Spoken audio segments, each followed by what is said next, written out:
Hey, everybody, welcome to the Sky Lounge podcast, episode number 260. Thank you so much for tuning into this episode. Follow me at the Sky Lounge on SoundCloud, iTunes, and Google Podcasts, and also check out the Sky Lounge on YouTube, Twitter, Instagram, and Facebook. Without any further ado, let's get shit started with episode number 260, Basking of Gridiron Glory and War Mode Playoffs, Sports Days, Evenings, and World. Or as I like to call it, Warudo. For those of you who don't understand that reference, that's okay. That's okay. But I know what references most of you motherfuckers understand. What I have in my hand here is a betting slip. And I had to put in this betting slip because a certain sports ball came back to us, boys and girls. Yeah, yeah, yeah, yeah. Yada. Yes, boys and girls, Thursday night football was tonight. And man, I fucking knew the league was gonna go super woke. I fucking called it, kids. And it wasn't rocket science to fucking figure this shit out.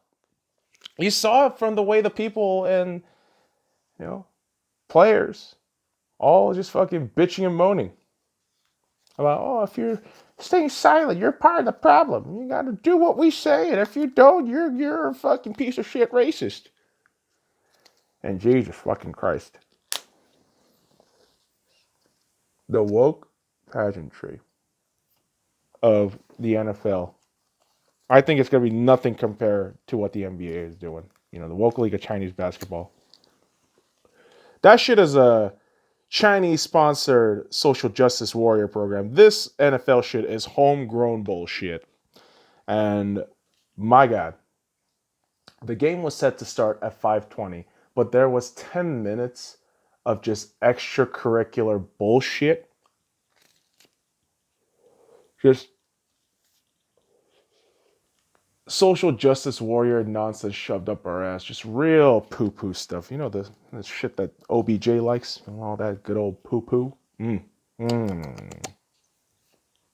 Jacob Blake, Breonna Taylor, George Floyd. All people with very questionable pasts. Some might call criminal, like me. And this league is glorifying these assholes. Because why? Because they're getting cucked into doing this shit. Moves like this by the NFL just tells me and screams to me that they are politically illiterate.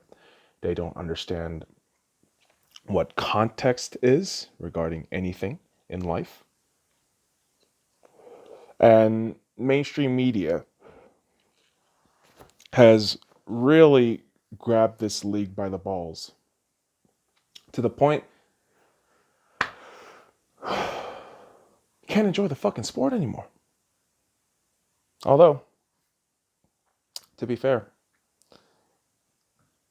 with football, because it's such a shortened length of play relative to other sports, like hockey, basketball, soccer, it's a 3-4 month affair. Very limited time. And if you're playing, I'll watch. All this politics shit, I'll mute it. I'll turn the fucking TV off for the moment, but I'll get back to it. Like the Houston Texans not showing up during the national anthem, I thought, whatever. I mean, in a way, the whole national anthem appearances by players was actually done in around the mid-2000s, late 2000s, because of the whole contract with the NFL and the Army, if I'm not mistaken. And yeah, I understand that most of this shit is a marketing ploy anyways. But to, make the anthem such a fucking face front issue in the league when it's clearly not, and during a very divisive political year throughout our country, is a very stupid ass move. But again, despite all that mental retardation from the NFL, I'll still watch football. I still will. I'm going to just mute the woke bullshit, just watch the actual games, and that's really it. And you know what? Learning how to just mute the games and watch them is part of understanding and learning and appreciating the sport more. I'll tell you that much right now. Because watching a game without commentary and just watching the movements on the field as it's happening is a completely different experience. Obviously, watching it live, football, you can take in what's happening around you a lot better. It's a lot more nuanced, how you perceive everything.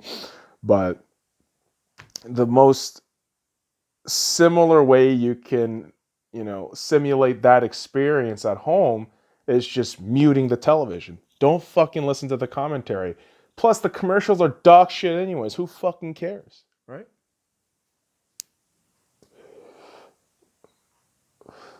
Sometimes I just listen in on commentary because I like Chris Collinsworth. I like the kind of stupid shit he says from time to time. Like, oh, he's an adorable old man saying dumb shit, but I appreciate you, old funny man. And man, having Al Michaels and Chris Collinsworth back commentating football, it feels like some semblance of normalcy is coming back in this crazy, crazy time in our lives. And I gotta tell you, with the NFL back, I have plans to make sure on the podcast every week on Tuesdays that we are going to be updating you guys everything that happens week to week. So full details on this Houston Texans loss against the Kansas City Chiefs on Thursday Night Football will be discussed on Tuesday's podcast. Be on the lookout for that on September 15th, boys and girls. Of course, as you know, with the releases, I'm going to break this down super real quick. SoundCloud gets the release early, right? The audio version. And then the YouTube comes out, 12 a.m. Pacific Standard Time the very next day. So when I say be on the lookout for that, that's what I mean, kids. Just be aware of how that time works. Be a time lord. Master your own time. The fuck are you on about? I'm not blaming the weed, but my brain is just weird like that. Kind of like the brain of Stan Kroenke and the LA Rams. Oh, you like what I did there, bitch? You know what I like, though? I like the fact that the Rams made a fucking dumbass move to sign Jalen Ramsey to a 5-year, $105 million contract. Holy shit. Oh my God. You locked that guy in for that fucking long, and your team is nowhere near the level you were at during Super Bowl 53. Enjoy your sub 500 season, assholes. Oh my God, that is fucking great. And yeah, man, as a Seahawks fan, of course I relish the fact that the Rams are going to be fucking mediocre as shit. Why wouldn't I be? Like, come on, man. Come on now, dude. Fan hatred within that aspect has to be real. Right? When someone else's team doesn't do well within the rival divisions, you take gloat and glory in that, man. Although, it's weird. Because the Seahawks, won their Super Bowl against the Denver Broncos, you would think I hate the Denver Broncos. Far from it. I actually went to Denver, Colorado, watched the Denver Broncos in their last game against the LA Chargers, and there was one particular player who I just completely fell head over heels for that day. It was Von Miller. Absolute stud. I mean, and seems like such a good dude as well. And when I heard the news that Von Miller got injured, and then an ankle tendon injury, and he was going to be out for the season, I was super bummed out. I mean, I'm not even a Broncos fan. I was bummed out. I'm like, oh my God, that's Von. That's my boy Von. Why? He wrecked up Cam Newton for me. It was one of the most beautiful fucking things I ever got to watch. A man completely emasculate a quarterback in the Super Bowl. Von Miller did that for me. And yeah, I'm bummed out. I'm not crying.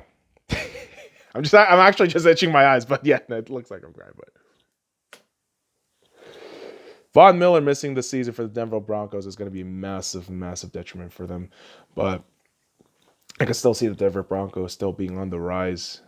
Drew Lock hopefully is a good quarterback for them, and wide receiver Jerry Jeudy could potentially be a Rookie of the Year. We'll have to see.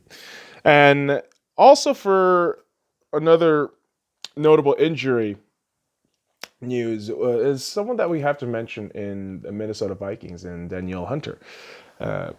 Placed on the IR for the first 3 weeks of the season due to an injury that hasn't really been specified by the staff of the Minnesota Vikings. Could be big. I mean, Minnesota's defense is thoroughly great all around, but Danielle Hunter is a huge reason why this defense is fantastic. So another very worrying thing if I am a Vikings fan. Of course, they're going against their eternal tormentor in the Green Bay Packers this week on Sunday. And can't wait, man. Football is rolling, and it's just piling up like that poopy that OBJ is into. Doo-doo butter. OBJ sponsored. Part of the Cleveland Browns. Oh my God. Fuck. OBJ. Bruh. I'm sorry. I know it's a low blow. And you know what? Let me also throw this fucking caveat too. Those whores and thoughts deserve nothing. These bitches go on these fucking radio shows, talk up all this shit. For what? For clout? And then talking up the shit like, oh yeah, he's into dude. He fucking like splatters that shit all over my fucking face. I just, 2 girls, 1 cup kind of fucking shit. It's fucking great. It's like, wait, ho, like, no one gets to talk shit about you? You fucking gold-digging cunt, you? You probably fucking hop on OBJ's dick for all that goddamn money and fucking privilege and amenities that he's gonna fucking provide for you, you goddamn piece of shit. You literal fucking eating piece of shit. I don't know, man. Listen. The poop jokes are gonna be nonstop. I shit on OBJ, yes, but hey, man, I love my boy Baker Brown, Baker Mayfield of the Browns. Jesus, the fucking poop jokes are gonna be relentless, man. But listen, bar from me from beating the crap out of that joke. Baker Mayfield is a boy that I respect. He is a quarterback that I really do like, and I'm hoping for Baker's sake that OBJ gets his head out of his ass and get the poop out of his mouth. Bye-bye! Fucking A. Fucking poop jokes. So good, though. So good. You know what's also been so good? The NHL.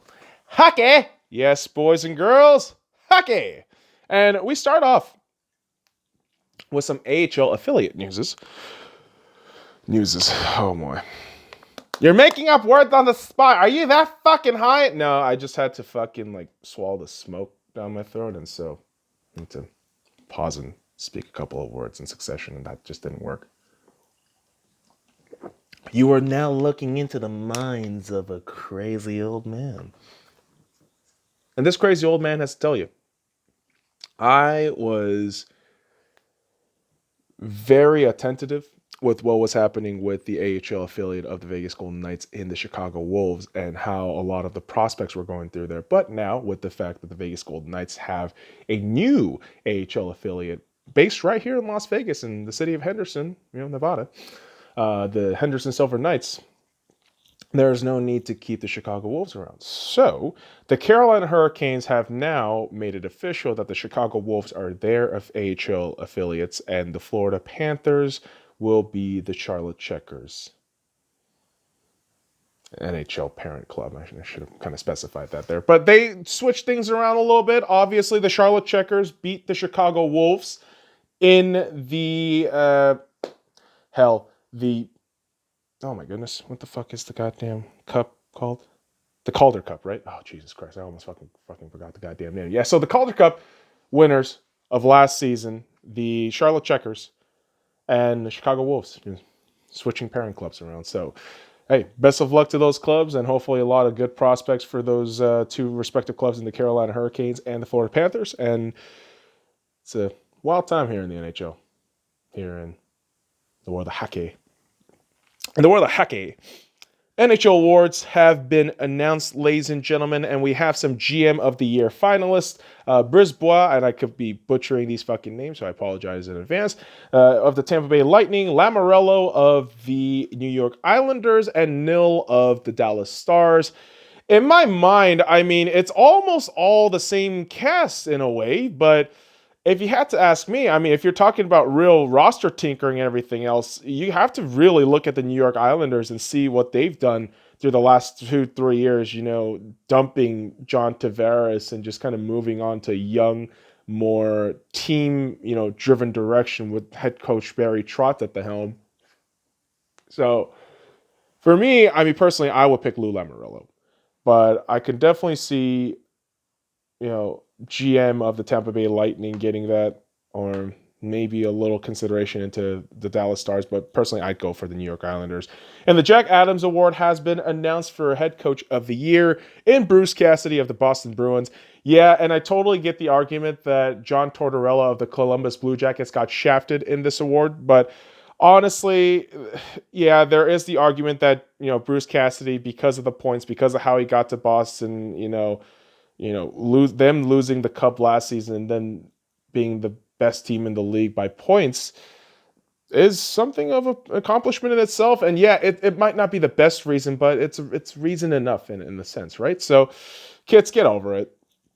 The reality is, I mean, Coach of the Year doesn't mean shit unless you have a Stanley Cup at the end. That's really all that actually fucking matters in my mind. But of course, individual awards are something of a accolade to collect for individuals, so that way, amongst their peers, they're known and then they're respected and all that, and I get that. And so when you have something like the Selke Trophy, best defensive forward, Sean Couturier of the Philadelphia Flyers wins it, I'm okay with that.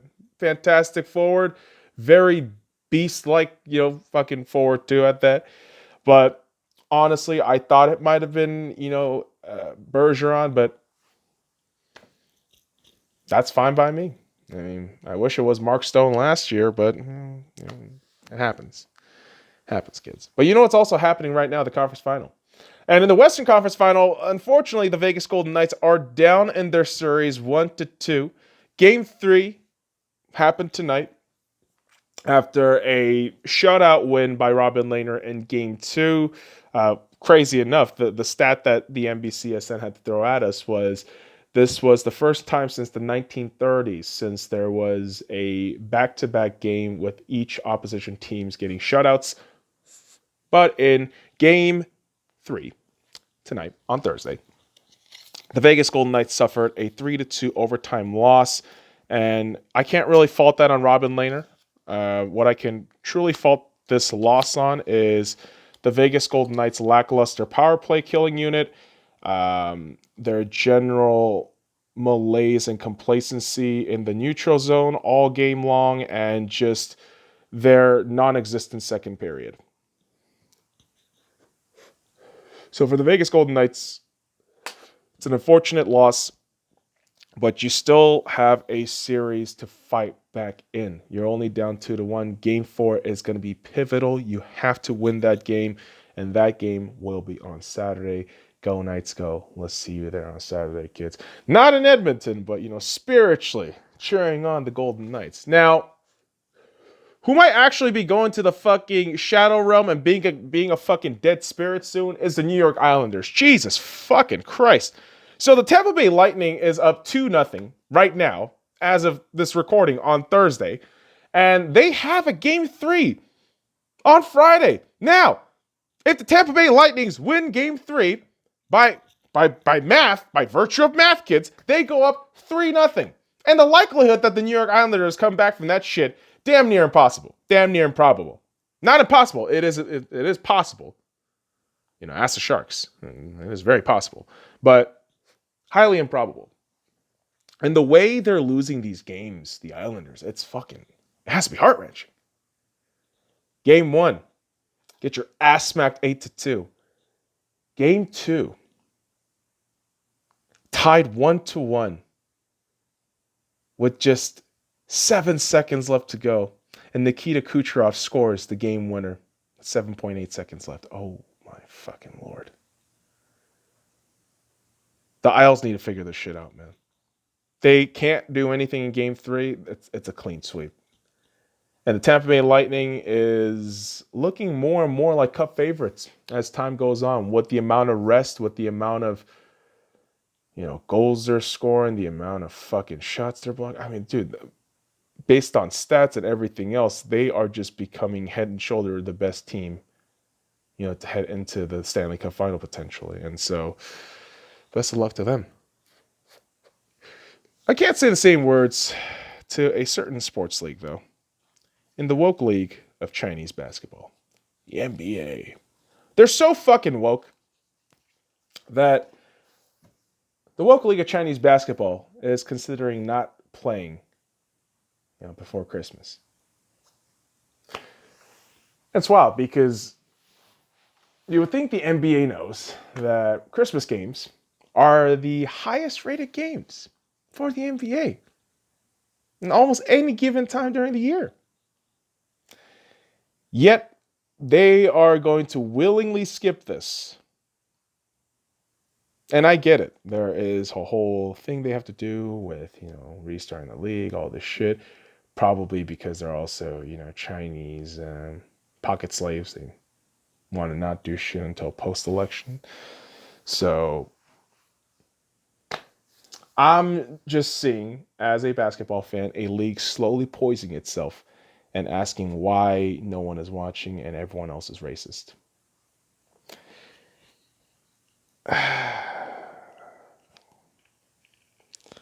It's all your fucking toxic fans that's also making the sport unbearable.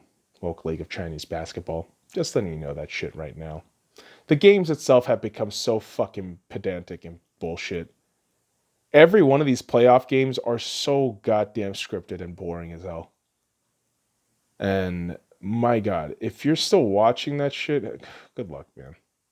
How do you handle all the fucking flopping, the terrible referees, general malaise of play?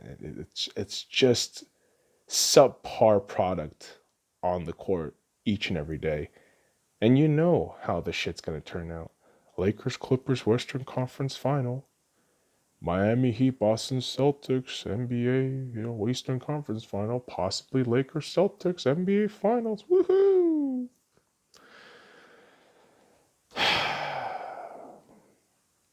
All defensive team. Yeah. Who gives a shit? Who gives a shit? Who gives a shit about the NBA, man? They got the all defensive team, but for what? To have fanboys have toxic fucking debates all around? Just so they can say, oh, fucking Marcus Smart, Rudy Gobert, Ben Simmons, Anthony Davis, Giannis, they shouldn't be first teamers. That's fucking bullshit. Why is Bam Adebayo, Patrick Beverly, Eric Bledsoe, Brook Lopez, Kawhi Leonard, they're all second team. The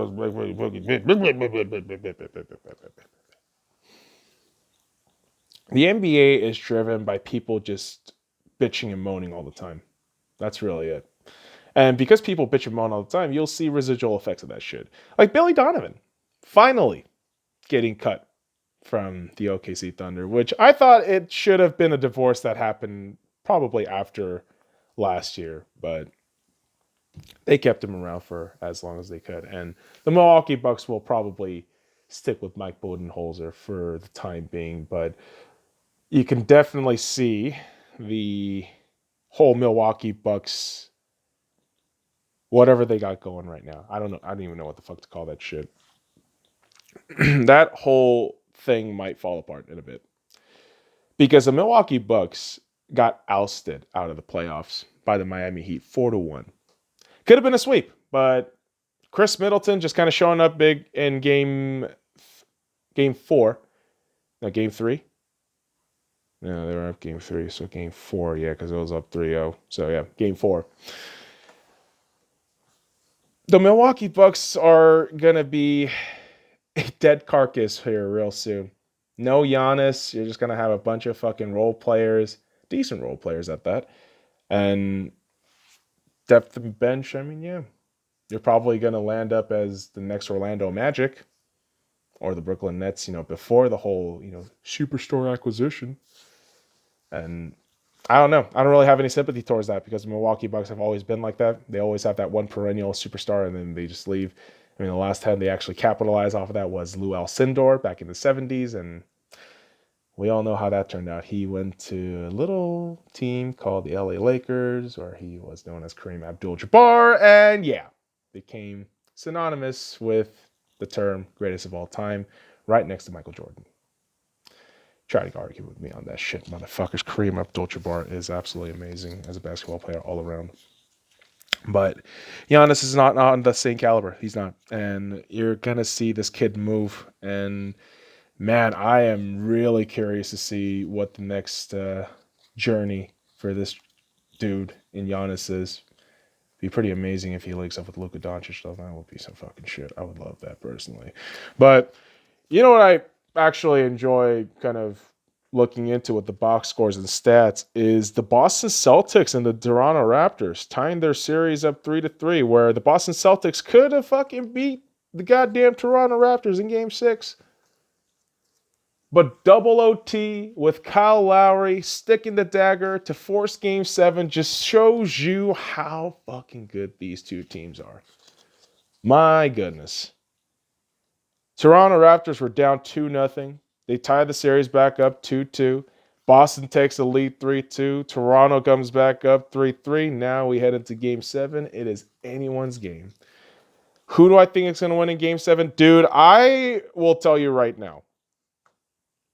If the Raptors keep playing the way they've been playing to their best of their abilities, I could totally see a 10-15 point win for the Raptors in Game 7. Now, if I see Jason Tatum for what he is and what he can be, I think you're going to have a much closer game with the Boston Celtics winning it. Low scoring, probably, 93, 91 win for the Boston Celtics. I could totally see that happening. But that should be an interesting Game 7. Now, when we move on to the Western Conference, you have the Clippers having a 3-1 series lead against the Denver Nuggets, and you think, Jesus fucking Christ, can you not even fucking try, Nuggets? Really? Can you not even fucking try? Jamal Murray with all your 50-point fucking games. Now you just gotta fuck yourself out, you goddamn foil. Oh, Jesus, you goddamn soy boy, fuck boy. Fuck you. So goddamn useless. At least Jokic is being a beast. But yeah, it looks like the Clippers and the Lakers are going to just beat each up, in the fucking Eastern or Western Conference final. Who gives a shit? Who fucking cares? It's the Lakers and Clippers. God damn. We all knew it. We all knew it was going to happen.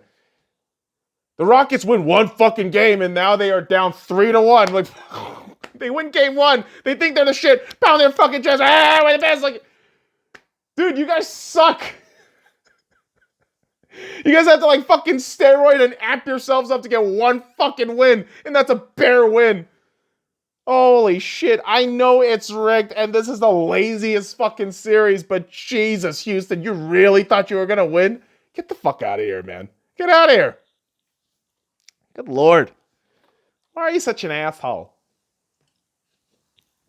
I'll be honest, man. Following Arsenal Football Club made me really cynical. And yeah, speaking of Arsenal, let's talk some football. Yeah. That was a shitty transition. Yeah, I know. Usually is. Because that's the school of Arsenal, baby. Yeah. Because the Premier League is back this weekend, ladies and gentlemen. And of course, the chief of the English Premier League, Richard Masters, want fans back in the stadium as soon as possible because money, baby. We need all that goddamn money. And money will be probably popping forward because you have Arsenal kicking off very early Saturday. Here in the U.S., it's a 4:30 a.m. kickoff time, probably over there in the U.K. You got an afternoon kickoff late, very early in the afternoon. And I'm going to be up for that shit. I'm going to be up for that shit watching that fucking goddamn game at 4:30. And, you have Arsenal popping up all these new kits. And I got to tell you, the kits this season, I'm probably waiting till around May or June for the prices to drop on soccer.com or World Soccer Shop where, $100 jersey you can probably purchase for like 45, $50, when time prolapses. And honestly, I have enough fucking jerseys as it is. And there's only a couple of players I really want to flourish, and of jerseys that I already have. A guy like Pierre-Emerick Aubameyang, who is reportedly in, talks of signing a 3-year contract with Arsenal. And hopefully that does happen and Arsenal can make some progress. And you know what? I'm actually going to be reviewing the Community Shield match tomorrow. And I know that was about just 2 weeks ago. But that is going to pretty much encapsulate all of, kind of the preview of what to expect, what I expect for the season, and the review of the actual game where they won in penalties against Liverpool. But come on, you Gunners. Football should be fun. And Major League Baseball, man, fun shit that I have to mention here. September 10th, Wednesday, there were 2 games of note that I have to talk about real quick. The Milwaukee Brewers beating the Detroit Tigers 19-0. And the Miami Marlins facing the Atlanta Braves, and the Braves putting up a score of 29-9. 29-9. Holy fuck balls. That's nuts. It's nuts. Baseball keeps rolling, man.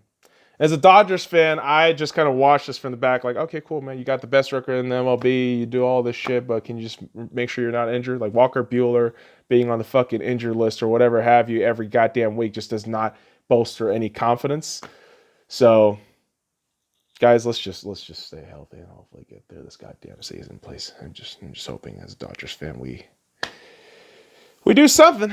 We do fucking something this year. That'd be nice. And this year, the U.S. Open is about to come to a near close. Yes, you got the women's side. Yes, you got the men's and women's double, but I don't really watch that, to be fair. I only watch the men's singles. Sorry, kids. Kind of watch along what happens, but the semifinals are on. You got Coreno Busta, 20th in the world, versus Zverev, 5th in the world, and Thiem, 2nd, and Medvedev, 3rd in the world. And I definitely am pulling for Medvedev to win the U.S. Open, so get that shit, you Russian bastard, you beautiful bitch. The fuck is wrong with you? Man, sports gets me hyped. Because ultimately, the worldwide whirlwind web that is known as sports, it's a beauty. It's huge.